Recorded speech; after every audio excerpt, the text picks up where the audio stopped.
115 anos, carregamos o orgulho de sermos brasileiros e o compromisso com a excelência. Nas grandes celebrações e também nos momentos mais simples, porque entendemos que cada instante merece ser vivido. Seguimos honrando nossa tradição, inovando com propósito e levando qualidade em cada garrafa. Salton, 115 anos.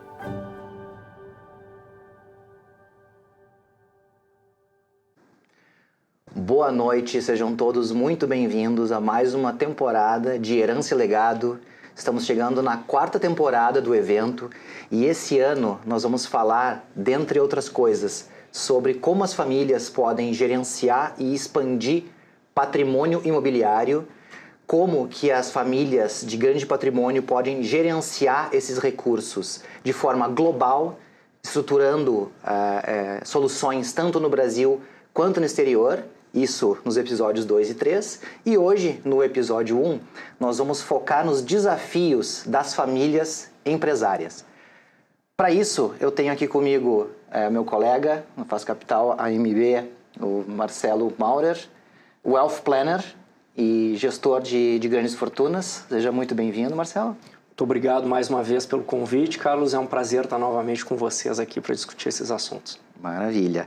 Tenho também aqui o Fernando Greff, sócio e coordenador da área de sucessões e família da Silveira Advogados. Seja muito bem-vindo mais uma vez, Fernando. Olá, Carlos. Olá, Marcelo. Um prazer estar aqui com vocês novamente para essa 4ª temporada do Herança e Legado, ainda mais para falar de um tema tão importante, né, na realidade nossa, de todas as pessoas, que é o desafio das famílias empresárias. Pois é. Tem um estudo da Deloitte, né, que fala que das famílias de grande patrimônio ao redor do mundo, não só as brasileiras, né, mas globais, cerca de 68% delas foram fortunas criadas por pessoas self-made. É aquele empreendedor que foi lá, né, botou a cara a tapa, derrubou todos os desafios e acabou que construiu a sua grande fortuna. Apenas 8% dessas grandes fortunas hoje são apenas herança, e o restante é uma combinação, né, de a pessoa que usou a herança para empreender também. Então, dados esses números, a gente vê assim, a grande relevância das empresas para geração e perpetuação do patrimônio dentro desses clãs, né, dentro dessas famílias. E por isso, então, a importância, né, da gente focar nas empresas e nas famílias empreendedoras e nos seus desafios. E gostaria de começar fazendo uma pergunta para ti, Marcelo. No nosso dia a dia ali como planejadores, né, como planejadores de grandes fortunas, a gente vê que às vezes a família tem, né, um patrimônio robusto, a empresa está bastante reforçada, encorpada, gera caixa e vale muito, mas as famílias não estão protegidas, elas não estão tranquilas. É possível eu ter uma empresa, uma família com um patrimônio empresarial bastante robusto e ainda assim ela estar desprotegida e desconfortável com a sua proteção? Muito bem, Carlos. Sem dúvida é possível. Nós vemos muitas famílias que são milionárias em patrimônio, mas muito vulneráveis em liquidez. Eu acho que esse talvez seja um tema central para a gente tratar hoje aqui, que é a questão da liquidez das empresas e das famílias. Por liquidez, entendamos o seguinte, que é a capacidade que a família tem de ter recursos disponíveis a qualquer tempo para enfrentar, seja uma dificuldade momentânea ou alguma necessidade rápida de capital, ou uma oportunidade mesmo para a empresa, para a família. E então a concentração de patrimônio dentro da empresa acaba sendo um problema, porque nem sempre patrimônio é disponibilidade. O patrimônio muitas vezes ele está concentrado de forma física e não tem o recurso disponível em dinheiro, digamos assim, para executar algumas ações imediatas. Então, o cuidado que temos que ter com esse tipo de concentração é muito importante. Muitas vezes a concentração que a família tem de colocar todos os recursos dentro da empresa é uma virtude num momento de construção de riqueza. Tá? E reinvestir os dividendos dentro da empresa num momento de formação de patrimônio. Mas essa virtude, se não for muito bem trabalhada e muito bem construída, uma segurança financeira, ela pode se tornar um problema justamente de uma família que tem um patrimônio muito grande, mas muito concentrado e pouco líquido. E aí sim, ter muito patrimônio pode ser sim um problema ou trazer uma dificuldade para essa família. É impressionante a constância, né? A recorrência desse tipo de característica, né? Famílias com altíssimo patrimônio e que ainda assim tem uma dificuldade de liquidez, né?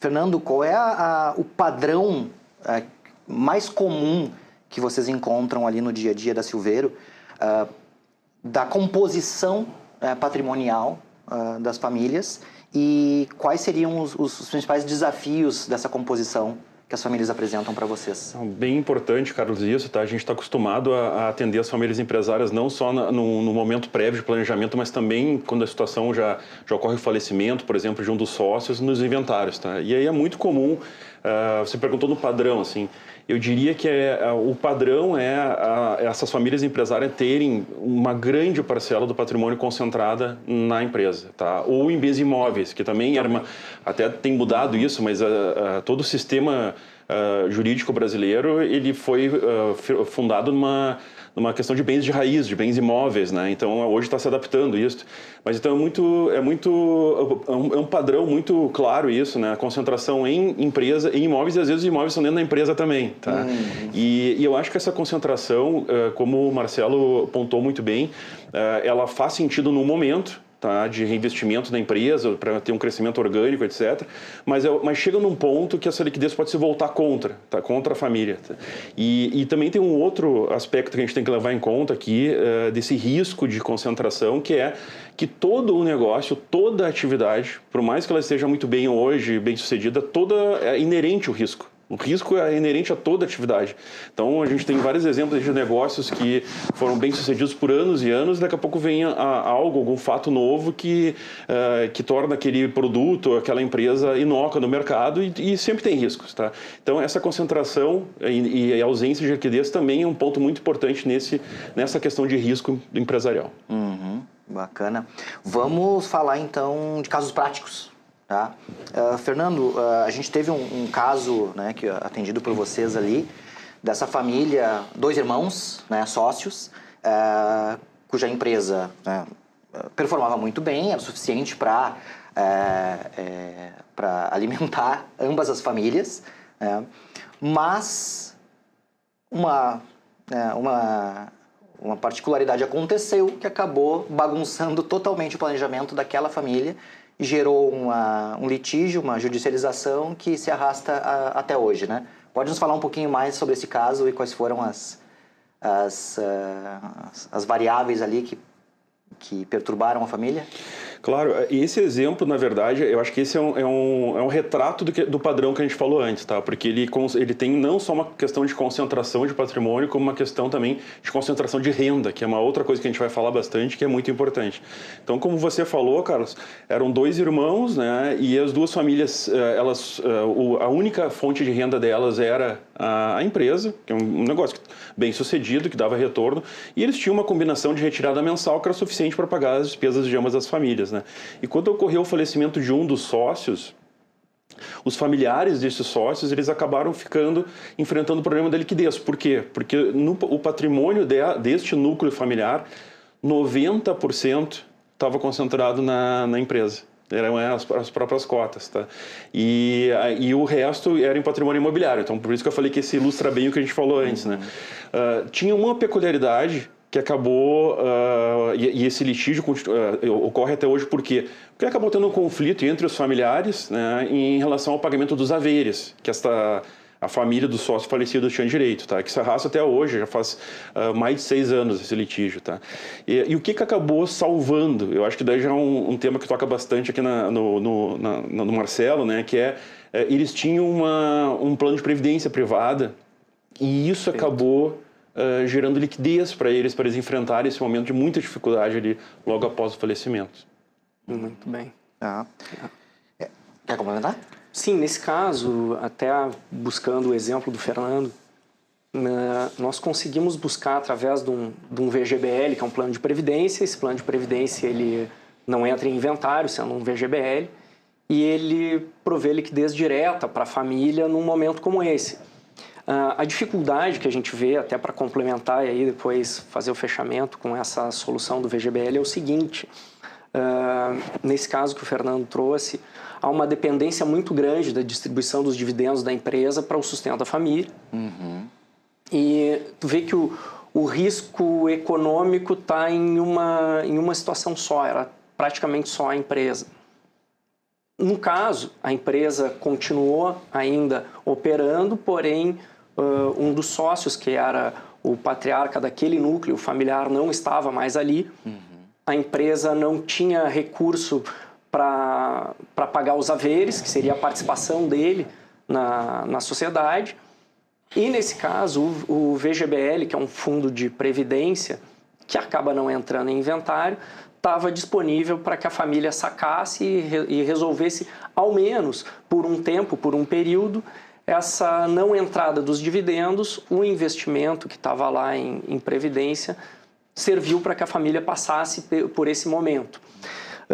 Uma questão importante também, e que pode ajudar em momentos e casos como esses, são os casos das empresas que, mesmo empresas familiares, montam esses planos de previdência pensando nisso e ajudam o colaborador com participação também num plano de previdência próprio e vão montando esse colchão de proteção. Acaba sendo uma proteção futura para a família, uma vez que não entra em inventário, então ele fica livre desse patrimônio que pode ficar bloqueado por um tempo e prover liquidez rápida para a família. Então, acho que foi dentro da dificuldade que a família teve, um instrumento financeiro como esse serviu como uma facilidade para passar por esse período delicado. Né? Tá, mas como uma solução parcial ali, né? Parcial. Simplesmente temporária, porque, poxa, 6, 7, 8 anos, né? A família sem a renda, sem ter acesso aos recursos que tinha antes, acaba penalizando bastante o patrimônio da sua família e o padrão de vida, né? Sem dúvida. Eu acho que tem uma questão importante aqui, Carlos, a diferença entre deixar patrimônio e deixar a família assistida, né? Então, assim, porque o patrimônio, ainda mais quando ele está imobilizado ou muito concentrado, ele dá segurança patrimonial, mas o que é a assistência da família? É o acesso ao recurso. Né? Então, e tem uma contradição aqui, uma aparente contradição: quanto maior o patrimônio deixado, mais recursos a família vai precisar para fazer o procedimento para transferência de bens, etc. Né? Então, deixar a família assistida é deixar ela com acesso aos recursos também para enfrentar não só para a sobrevivência, mas para enfrentar todos os procedimentos necessários aí, formais para transferir o patrimônio. Sim, sim. Para isso, a gente tem também uma ferramenta que, nesse caso, o problema foi a ausência de recursos da PJ para pagar os herdeiros, correto? E aí acabou que ia penalizar o fluxo de caixa da empresa e entrou em litígio e virou briga, né? Tem um instrumento, né, Marcelo, que a gente poderia, que a própria empresa poderia ter implementado para solucionar o problema dessa família e talvez de muitas outras famílias que estão nos assistindo aí agora, né? Pode nos falar dessa solução? Certo. Outro instrumento financeiro que se usa para casos como esse são os seguros. Então, muitas vezes a empresa pode contratar um seguro para os sócios. Nesse caso, eram 2 sócios. A empresa poderia ter contratado um seguro para cada sócio, tá? Onde, em caso de falecimento, esse recurso voltaria para que a empresa pagasse à família toda a participação societária que tinha. Por exemplo, vamos lá, num valuation a empresa vale 30 milhões. 15 milhões para cada sócio, 15 milhões do patrimônio hoje em cotas da empresa. O patrimônio impossível a empresa pagar isso em dinheiro. Exatamente. Né? Quase impossível, não consigo imaginar. Nunca vi uma empresa que tivesse 15 milhões sobrando no caixa para pagar. E é bem interessante porque a legislação impõe um prazo de 90 dias a rigor para o pagamento, né? Que é um prazo extremamente exíguo, né? Então, o contrato pode dispor diferente, mas essa seria a regra geral, né? Sem dúvida. Bom. E aí, imagina se a empresa tem uma apólice de seguro, em nome de um dos sócios, do sócio falecido, e que esse seguro seja suficiente, talvez não para pagar a integralidade das cotas do capital, mas pelo menos para pagar por alguns anos para que a família se organize e que a própria empresa consiga gerar um fluxo de caixa depois para continuar pagando o restante que falta para essa família. Então, o seguro acaba sendo um instrumento financeiro que pode sim ajudar as famílias num momento como esse para passar justamente por esse período transitório onde ou a família acessa as cotas e vai participar efetivamente da empresa, ou não, ou aquele núcleo sairia da gestão da empresa, porém levantando os haveres daquela família, que seria a participação dela na empresa, e que a empresa teria por obrigação pagar essa família. E aí o seguro acaba entrando como um recurso muito mais fácil assim para solucionar pelo menos parte desse problema, se não na integralidade, né? Só para deixar claro, então, não é um seguro que a família contrata para que a família receba o recurso no caso do falecimento. A empresa contrata esse seguro para os seus sócios para que ela tenha o recurso para quitar os seus haveres, né, para com os familiares na linha de sucessão. Exatamente, isso mesmo. Bacana. Na tua experiência, quantas empresas costumam ter essa solução? Muito poucas. Muito poucas, né? Muito poucas. Ou, como eu disse, de forma parcial, algumas. Aí aumenta um pouquinho. De forma total, é praticamente inexistente, até porque tu não utiliza somente esse instrumento para fazer isso. Mas, muitas vezes, quem tem está subdimensionado. Poderia fazer, sim, uma revisão dessa parte de risco e redimensionar isso com o tempo. Até porque muitas vezes essa solução foi desenhada no momento que a empresa ainda era menor, hoje a empresa já vale muito mais. Então é necessário que se revisite isso com frequência para saber se a empresa está dimensionando a real necessidade de fazer uma transferência dessa de recursos de um sócio para a família e continuar como é a empresa operando naturalmente sem interferência de quem nunca participou, no caso de familiares, e que a empresa possa sim seguir adiante, né? Fernando, você mencionou uma questão muito interessante ali, de que à medida que o tempo passa, a tendência é que a empresa se valorize, né?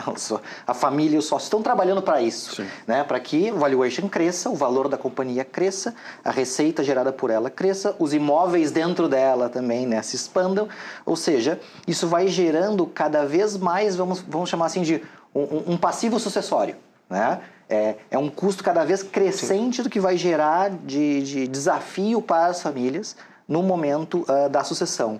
Fala um pouquinho para a gente, então, aí dos principais questões de custos e soluções sucessórias, quando a gente está falando de inventário, na questão de impostos, honorários e do volume de dilapidação do patrimônio quando acontece essa sucessão empresarial na família.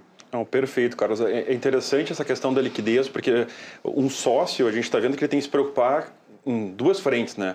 A liquidez da empresa, como o Marcelo falou agora, para fazer frente aos haveres, que são o pagamento do valor equivalente às cotas, mas também dos familiares que ele vai deixar em caso de falecimento, para que eles também possam fazer o procedimento de inventário. Isso tem custo. Quando tem cotas, participações societárias, isso é ainda mais complexo, por quê? Porque tem toda uma discussão em relação a como se avaliar essas participações societárias, né?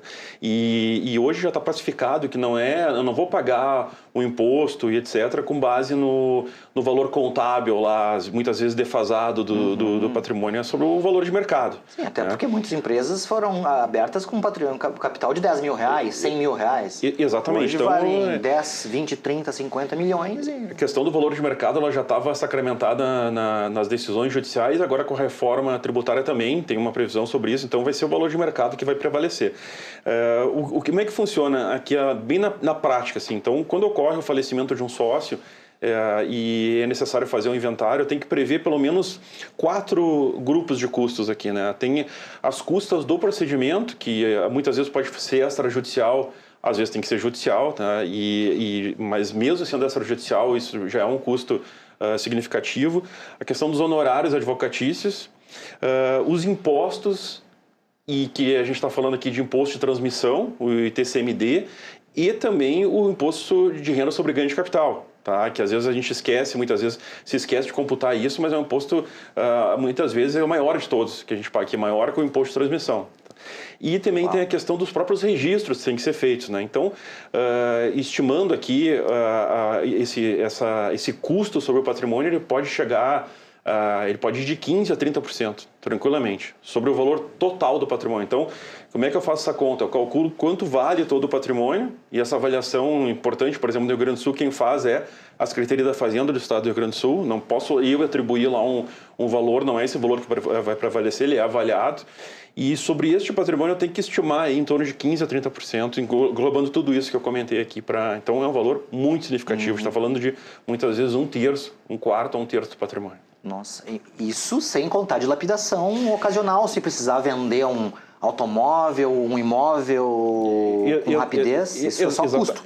Exatamente. Então, quanto mais necessidade a família tiver de recursos, né, todo negócio que a gente faz com extrema necessidade, ele acaba sendo mal feito, né? Então, vou ter que, muitas vezes, torrar um patrimônio, uma participação societária, ou um imóvel, vender abaixo do valor de mercado para poder fazer frente a essa liquidez. Isso é muito comum, assim, tem dois grandes motivos pelos quais os procedimentos de inventário demoram tantos anos, como todo mundo sabe, né? Que é a questão dos litígios que acontecem, mas também pela falta de liquidez. E aí é normal, é comum, assim, um inventário ficar 3, 4 anos parado porque não tem como pagar os tributos, né? E os demais custos.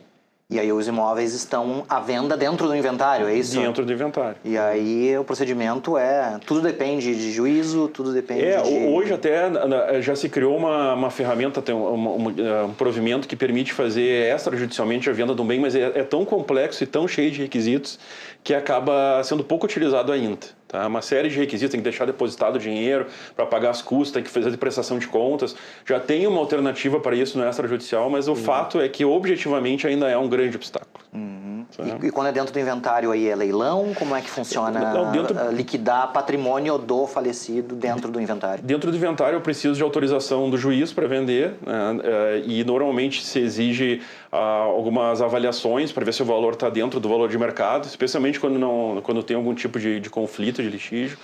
Então eu preciso de alvará. É mais demorado de ter que achar um comprador que esteja disposto também a esperar a questão burocrática de alvará e outros trâmites. É possível, mas é bem mais difícil do que eu ter algo preparado. É mais custoso também, porque Exatamente. Tem todos esses procedimentos aí. Em geral, talvez até tenha que vender abaixo de mercado para vender mais rápido e para ter um comprador disposto, né? Exatamente. A gente tem alguns casos, principalmente de famílias do agro, que têm um patrimônio considerável em terras, tá?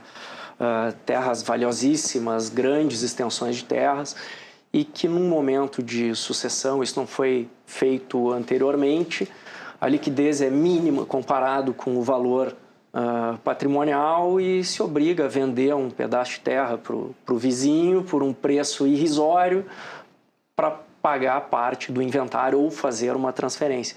E nisso a gente vê a dilapidação do patrimônio aí.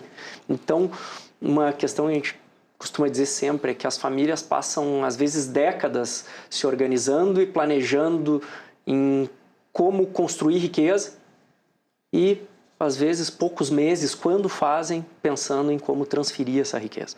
E isso acaba fazendo com que boa parte da construção, sem um planejamento, possa trazer, sim, uma dilapidação patrimonial que acaba reduzindo a riqueza construída ao longo de muito tempo.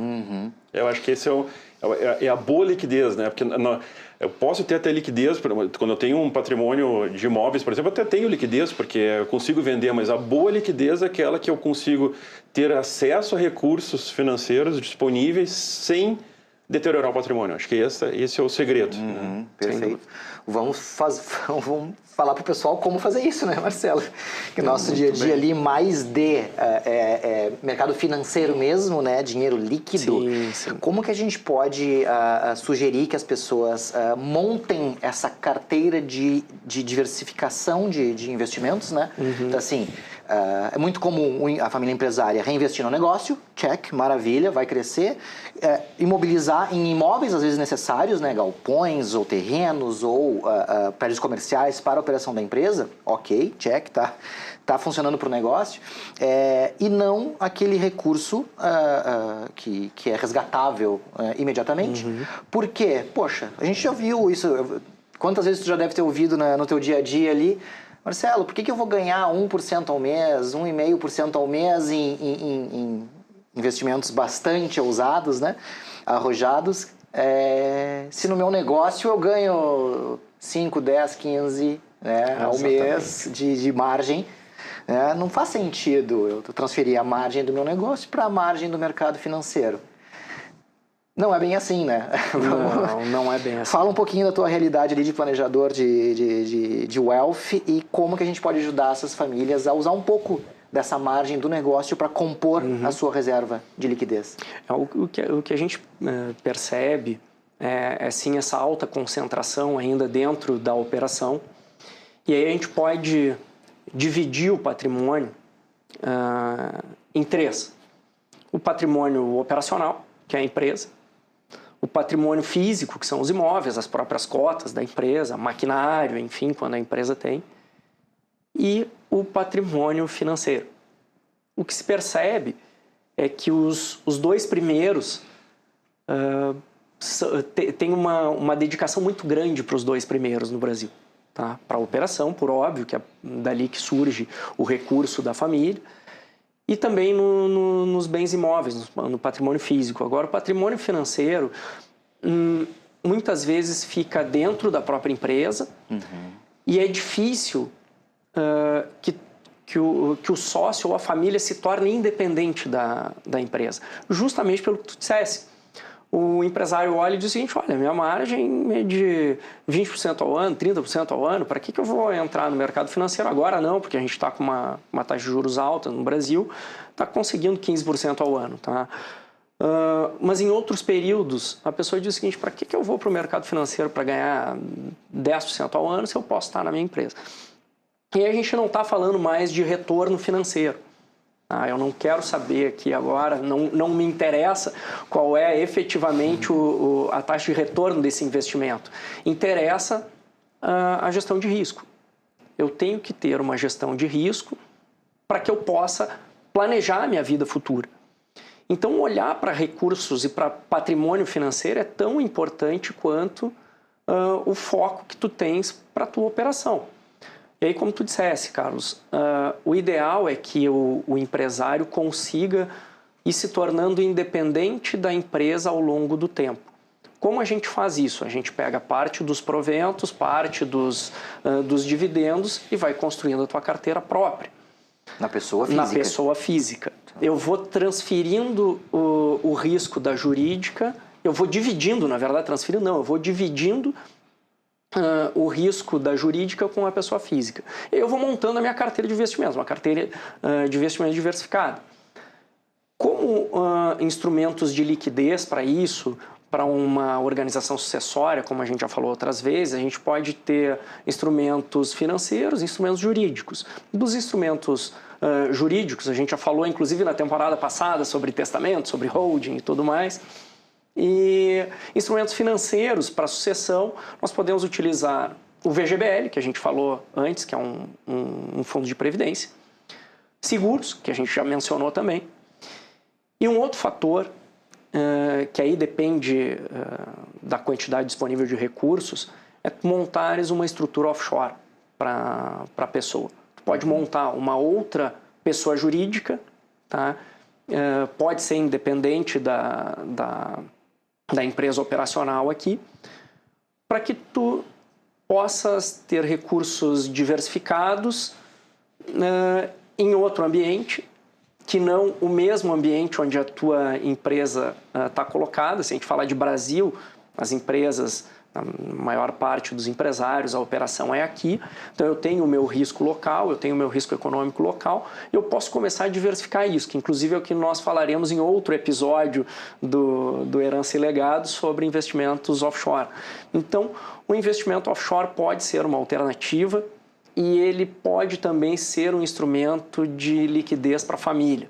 Um exemplo simples aqui, também não quero me tornar muito técnico, mas tu podes abrir uma empresa lá fora, uma empresa offshore, e dividir as cotas entre a família ou deixar concentrado na família e criar instrumentos sucessórios lá fora para transferência automática desse recurso para os beneficiários no momento do falecimento do patriarca, onde esses recursos que já estão investidos lá fora podem servir também como liquidez para passar por um período sucessório como esse.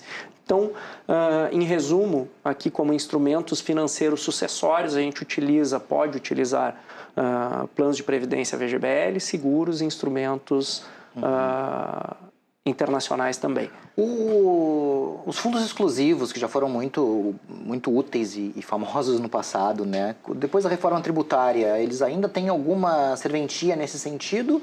Ou a gente já não vê mais tanta utilidade para eles? Eles perderam boa parte da utilidade quando a tributação mudou para esses fundos e quando, principalmente, a questão dos come-cotas que entraram também para esses fundos e que o que se tinha antigamente, a possibilidade de diferimento de imposto dentro desses fundos não existe mais. Ou pagar seja, só no pagar só no final. Não é que não pagava imposto, exato, pagava só no final, agora hoje, paga semestralmente. Isso, exatamente. Então, hoje não é mais um instrumento, até pela manutenção, tem um custo caro de manutenção, exige que o fundo seja muito grande, com muitos recursos para poder diminuir esse custo. Normalmente, acima de 10 ou 15 milhões só em um fundo. Então, passou a não ser um instrumento mais tão utilizado como era anteriormente. Tá. E, Fernando, eu gostaria que você falasse um pouquinho sobre em quais alocações esses recursos efetivamente se tornam líquidos e quais não. Por que eu estou perguntando isso? Muitas pessoas, no fim, usamos as soluções que o Marcelo está... o conceito que o Marcelo está falando de usar parte dos dividendos da empresa para ir alimentando a pessoa física com os recursos que ele vai precisar depois para estar bem tranquilo no futuro. Só que muitos desses recursos acabam indo para investimentos financeiros em contas de corretoras, em contas de banco. Muitas pessoas, isso a gente vê também bastante no dia a dia, deixam a conta corrente ali com 2 titulares, né? Um cotitular, achando que não, em caso de emergência, eu sou titular também, eu vou ali, resgato esse recurso, ele tá líquido. Outro também muito comum, cada vez mais comum hoje, deixar alguns recursos em contas correntes dolarizadas, né? Deixar isso numa conta de uma corretora, até $60 mil não tem o estate tax nos Estados Unidos, né? O imposto de sucessão. A pessoa acha, não tem, não vou pagar nada, não tem imposto, tá tudo ali, tô com $50 mil apenas numa conta corrente lá nos Estados Unidos. Eu gostaria que tu falasse pra gente em quais estruturas financeiras /jurídicas o recurso vai estar inteligentemente alocado para a sucessão, em quais ele não estará. Perfeito. Uma questão bem importante sobre o que o Marcelo falou, que eu acho que as pessoas, quando vão procurar um investimento ou alguma assessoria, elas se preocupam, acho que muito com rentabilidade e segurança. Acho que são as palavras-chave, né? Todo mundo quer isso, quer segurança. E eu acho que tem um terceiro elemento aí que eu acho que que a gente está falando bastante, que é a liquidez, né? Eu acho que é bem por esse caminho aqui para te responder a pergunta. Então, pensando na liquidez, então a pessoa pode ter um investimento super seguro, super rentável, mas ele não está acessível, né? Então, eu acho que a palavra-chave para te responder essa pergunta é o acesso ao recurso, tá? O acesso ao recurso. Então, o que a gente tem que pensar? Todos os bens de uma pessoa que venha a falecer, ela precisa de um procedimento para ele ser liberado. Isso é o correto. Às vezes acontece a pessoa conseguir ter acesso rápido ao recurso, mas assim, como regra, ela tem que passar para o procedimento. Então, mesmo uma conta bancária, por exemplo, se eu tenho uma conta conjunta com alguém, tem o risco, né, de esse recurso ficar preso por um tempo. Então, essas estruturas que o Marcelo comentou, do seguro de vida, do plano de previdência privada, e esses são instrumentos muito importantes porque eles têm uma característica que eles diferem de todos os outros, que é a dispensa do procedimento de inventário. Então, é um procedimento meramente administrativo para eu ter acesso ao recurso e se tudo correr bem, se a documentação estiver ok, a gente está falando aqui de 30 dias para ter acesso ao recurso. Tá? E isso, pensando no ambiente de inventário, é quase impossível. Nossa, né? Eu conseguir terminar o procedimento de inventário em 30 dias. Né? Os trusts financeiros não raro em 5 dias, 3, 5 dias úteis o recurso está disponível. Exatamente. Né? Então, tudo que eu precisar aqui da parte burocrática, eu tenho que botar um prazo assim bem extenso e sem falar que muitas vezes eu preciso isso é bastante importante. Às vezes eu posso fazer um inventário extrajudicial, eu tenho os requisitos para fazer isso, que é aquele no tabelionato, que é muito mais simples, muito mais rápido, mas para fazer ele eu tenho que pagar os tributos. Então, o que acaba acontecendo? Muitas vezes, para eu conseguir a liquidez, eu tenho que ir para o judicial para conseguir uma autorização para ter acesso aos bens. Né? E quando isso poderia ser evitado em caso da alocação em recursos, como você comentou, Marcelo, numa previdência privada, que daí sim, eu não preciso colocar dentro do procedimento de inventário. Uhum. E no caso das contas correntes ali, né? Fala um pouco mais dessa questão do cotitular, né, que acha que está protegido, que vai acessar o recurso, e Sim. da conta em dólares que está abaixo do custo de sucessão nos Estados Unidos. Sim. Especialmente da conta corrente. A conta corrente, até queria focar mais nisso, porque é muito comum as pessoas terem conta conjunta. Tá? E acharem, porque enquanto as pessoas estão vivas e são cotitulares, se presume que o dinheiro é todo de cada um. Então qualquer um pode ir lá e fazer o saque integral do recurso. Tá? Mas aí tem uma regra, que isso é uma construção dos tribunais. Quando ocorre o falecimento, a presunção é de que era metade de cada um. Presunção na metade de cada um. Então, vai ter que ter uma prova de que aquele valor não pertencia 50% ao titular sobrevivente. E isso tem duas implicações práticas. A primeira, que as pessoas acham que não vão precisar pagar tributo sobre nenhum valor que está na conta conjunta, porque o titular sobrevivente vai lá e vai sacar o dinheiro. Sobre 50%, por essa presunção, vai ser pago o imposto de transmissão. E, além disso, assim que o banco tiver conhecimento do falecimento, ou o certo seria a pessoa própria titular avisada do falecimento, essa conta pode ser suspensa, bloqueada por um período para que se faça o inventário e se recolha o tributo. 100% da conta é bloqueada, mesmo que... Pode acontecer de 100% da conta bloqueada, tá? Daí vai do rigor, assim, do jurídico de cada instituição financeira de liberar, de fazer o bloqueio total, ou porque o risco da instituição financeira também é de disponibilizar o dinheiro de uma forma equivocada. Então, tá. Sim, e hoje, como tudo é via sistema, no momento de falecimento e da geração da certidão de óbito, isso entra no sistema do governo, o sistema já passa para as instituições financeiras e a instituição financeira bloqueia a conta. Então, já se torna isso muitas vezes de forma automática, depende da instituição, mas tu já não acessa aquela conta a mais. A gente já teve casos assim que as pessoas acabaram não inventariando a conta corrente, porque conseguiram ter acesso ao dinheiro há mais tempo. Hoje, como o Marcelo falou, a tecnologia quase que impede isso, mas antigamente era comum. E aí recebeu uma notificação lá da Secretaria da Fazenda do Estado, perto antes de prescrever, dizendo, olha, aqui tem um recurso que não foi pago o tributo. Nossa. Então você acha que está resolvido, passa lá 3, 4 anos, daí vem a notícia do pagamento do tributo. E aí... Tem que fazer o pagamento. Puxa vida. Acho que a única questão que a gente ainda não endereçou, claro, fica mais, a gente vai abordar isso com mais detalhes, né, no terceiro episódio, mas para quem, já que a pergunta já foi feita, a questão dos recursos em contas dolarizadas, né, seja em corretoras essas para brasileiros, né, seja em contas correntes nos Estados Unidos mesmo, por mais que escapem do state tax, o que acontece com uma conta de $50 mil no momento de uma sucessão? O que ocorre é o seguinte: se tu tens mais de $60 mil em ativos americanos, e isso a gente entra aí com os ativos negociados em bolsa, por exemplo, esse recurso, ele obrigatoriamente tu terá que passar pelo chamado probate nos Estados Unidos, que é como se fosse um inventário lá fora. E aí, além do recurso ficar trancado, tu vais ter os custos de inventário lá fora, com o seguinte detalhe: tu não podes usar esse recurso para pagar isso, tu tem que usar um outro recurso para depois liberar este que fica trancado lá fora. Acima de $1 milhão para brasileiros, se tu tens esse recurso na pessoa física, em uma conta americana, se o cara tem lá, por exemplo, $1 milhão na pessoa física, no brasileiro, numa conta americana, e ele vem a faltar. E todos em ativos americanos. 40% desse recurso vai de imposto para transferência do recurso. Então, $400 mil já vão de imposto. O que hoje existem alternativas são alguns ETFs negociados fora dos Estados Unidos que não entram nessa conta, então tu terias ali parte do teu recurso, ou todo ele na integralidade, investido em outros ativos que não ativos americanos. Tá? E esses não entrariam no probate americano. Tá?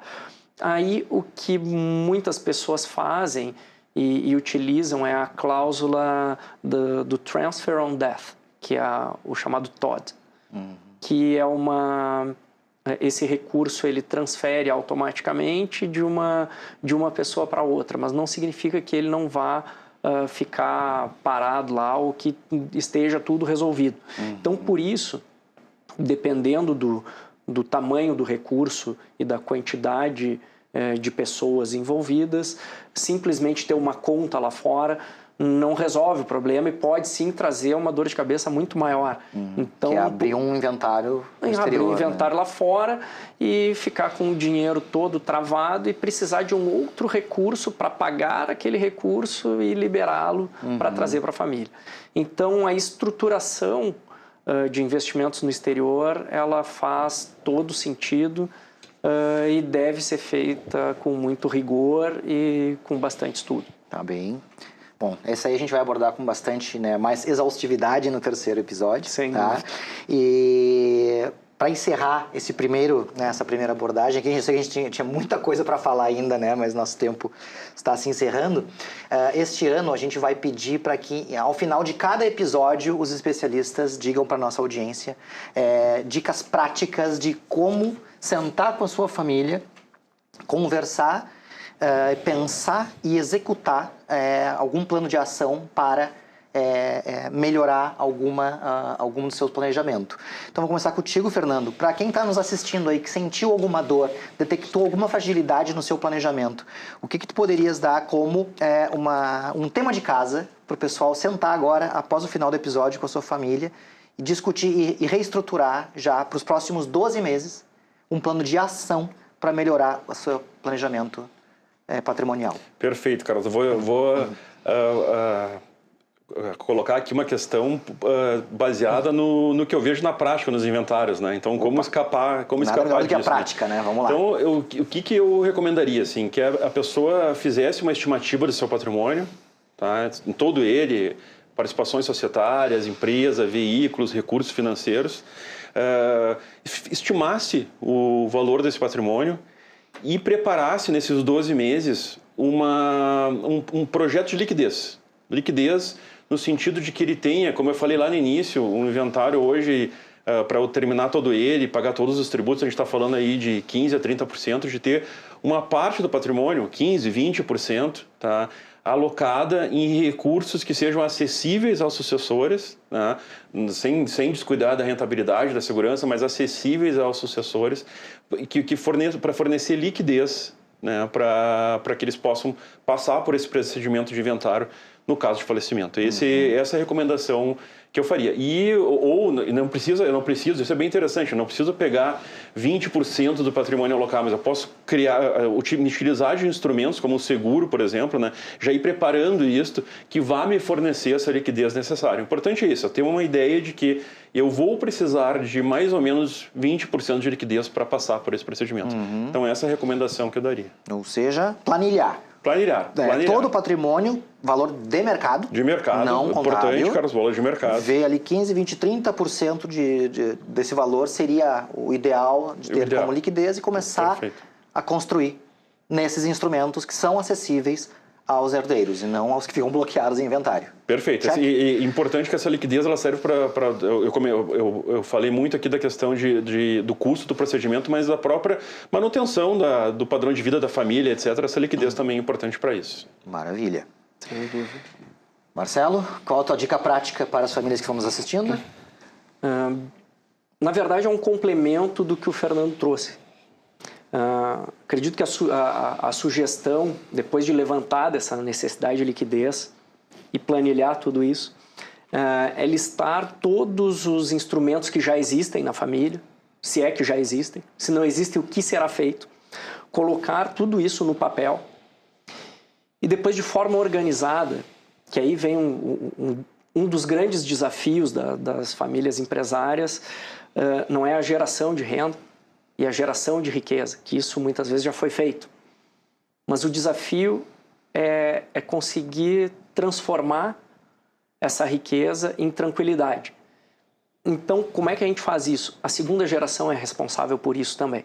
Então, trazer todos da família, inclusive a segunda geração, para a mesa, para mostrar como está formado o patrimônio hoje e todas as estratégias já criadas para que esse patrimônio perpetue para as próximas gerações. Então, lista tudo isso que já foi feito ou que será feito, apresenta para os que ficam, para poder, inclusive, alinhar as expectativas da segunda geração e do patriarca, e para que isso possa efetivamente sair do papel e ir para a prática, e as pessoas transformarem o capital em segurança. Porque a gente sabe que construir patrimônio já é uma conquista enorme. Agora, o desafio é eu transformar esse patrimônio em segurança para as próximas gerações. Então, você está me dizendo que a família poderia sentar agora em casa, listar ali todas as cláusulas da holding, as cláusulas dos fundos exclusivos, as cláusulas das suas offshores, seguros, previdência, todas as soluções já pensadas, sentar com as gerações, né, a que construiu e a próxima, para alinhar expectativas, para evitar que haja também, às vezes, uma quebra dos dois lados, né? Foi planejado para que a segunda geração queira tocar o negócio e às vezes não quer tocar o negócio, ou às vezes o contrário, né? Foi planejado para, tipo, não, tu não vai participar da empresa, mas no fim ele quer participar da empresa, então evitar quebras de expectativa, né? E aí, bater item a item e ver se está atendendo às necessidades das duas gerações. É isso? É isso mesmo. Maravilha. Muito obrigado, Marcelo. Muito obrigado, Fernando. Muito obrigado a você que nos acompanhou até agora. Encerramos aqui o primeiro episódio dessa quarta temporada. E não perca, amanhã no segundo episódio nós vamos falar sobre a gestão e a expansão de patrimônio imobiliário, falar de imóveis, é o maior patrimônio das famílias empresárias brasileiras hoje. Até lá, te espero.